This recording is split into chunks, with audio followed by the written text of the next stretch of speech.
Hello, വിളിച്ചിരുന്നാ? മീറ്റിംഗിലായിരുന്നു. അയ്യോ, ഉണ്ണിയേട്ടാ, ഞാൻ വീട്ടിലോട്ട് വന്നു ഉണ്ണിയേട്ടാ. അത് പിന്നെ പോയി ഉണ്ണിയേട്ടാ. അപ്പൂപ്പൻ എന്തെങ്കിലും? അപ്പൂപ്പനല്ല, അപ്പൂപ്പനായിരുന്നെങ്കിലും കുഴപ്പമില്ലായിരുന്നു. കുട്ടൻ. ഏത് കുട്ടനാ വീ? ഏത് കുട്ടെന്നോ? നമ്മളെ എറണാകുളത്തെ മാമന്റെ കുട്ടനാണോ? എറണാകുളത്ത് ബാബന് കുട്ടൻ എന്ന് പറയുന്ന പോലുണ്ടോ? എനിക്കറിയാം, എല്ലാരും എനിക്കറിയാം. നിങ്ങൾക്ക് എന്റെ ആളുകളെ ഒന്നും അറിഞ്ഞുകൂടാ. എനിക്കറിയാം.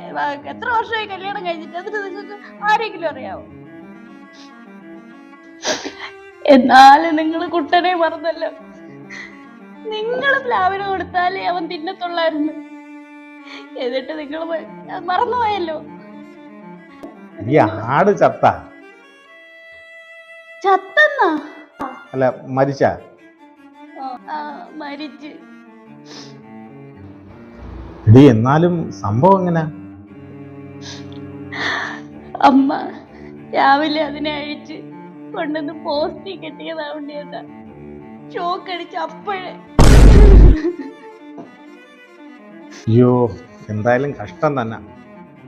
എന്തായാലും സംഭവിക്കാനുള്ള സംഭവിച്ച് ഞാൻ അങ്ങോട്ട് വരാം. വേണ്ട വേണ്ട, നിങ്ങളിപ്പം ജോലിയും കളഞ്ഞിട്ട് ഇറങ്ങി വരണ്ട. എന്നാലും എനിക്കിത് സഹിക്കാൻ പറ്റുന്നില്ല ഉണ്ണിയേട്ടാ. സാരമില്ല, പോട്ട്. എന്ത് സാരമില്ലെന്ന്? നമുക്ക് വേറൊരാടിനെ വാങ്ങിക്കാം.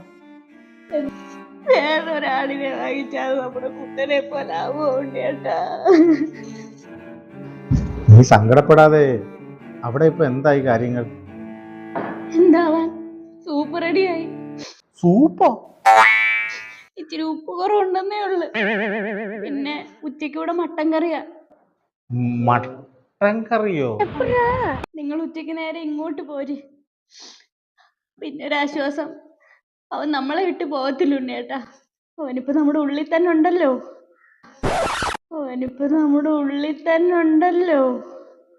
ഉള്ളില? ഈശ്വര, എനിക്ക് എന്തെങ്കിലും പറ്റിയാലും അവൾ എന്നെ സൂപ്പാക്കും. ഹലോ, എനിക്കറിയാം നിങ്ങൾക്കും വിഷമമായെന്ന്. ഉച്ചക്ക് വരാം. മട്ടൻ കറി കളയണ്ട എന്തായാലും. എന്നാലും കുട്ടന് പകരം ഒന്നും ആവില്ല.